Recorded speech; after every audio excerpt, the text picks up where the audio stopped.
നമ്മുടെ ശരീരത്തിന്റെ ഉള്ളിലും നമ്മുടെ പുറത്തും നമ്മുടെ ശാരീരികവും മാനസികവുമായ വളർച്ചയ്ക്ക് വേണ്ടിയുള്ള കാര്യങ്ങൾ മാത്രമാണ്. അതിനകത്ത് മതമില്ല, ജാതിയില്ല, ഒന്നുമില്ല. ഒന്ന് ഉദാഹരണം കാണിക്കോ അതെങ്ങനെയാന്ന്?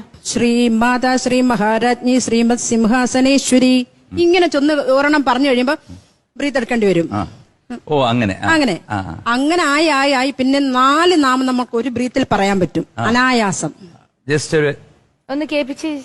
ശ്രീമാതാ ശ്രീ മഹാരാജ്ഞി ശ്രീമത് സിംഹാസനേശ്വരി ചിദഗ്നികുണ്ഡ സംഭൂത ദേവകാര്യ സമുദ്യത ഉദ്യദ്ഭാനു സഹസ്രാഭ ചതുർബാഹു സമന്വിത രാഗസ്വരൂപ ഭാഷാഢ്യ ഗോദാകാരാങ്കുശോജ്വല മനോരൂപേക്ഷു ഗോദണ്ഡ പഞ്ചതന്മാത്ര സായക.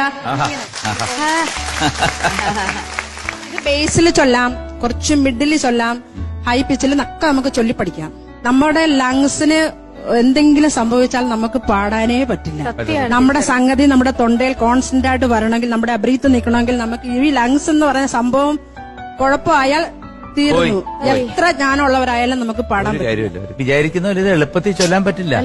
നമ്മളൊരു മിനിമം ഒരു 6 മാസം ആയാലും ഇതിലൊന്ന് തത്തിക്കളിച്ചൊന്നൊരു 10-40 വരെയെങ്കിലും എത്തത്തുള്ളൂ. നമുക്ക് സംസ്കൃത വാക്കുകളല്ലേ, ഇത് നമുക്ക് വളരെ ഉച്ചാരണ ശുദ്ധി തരും.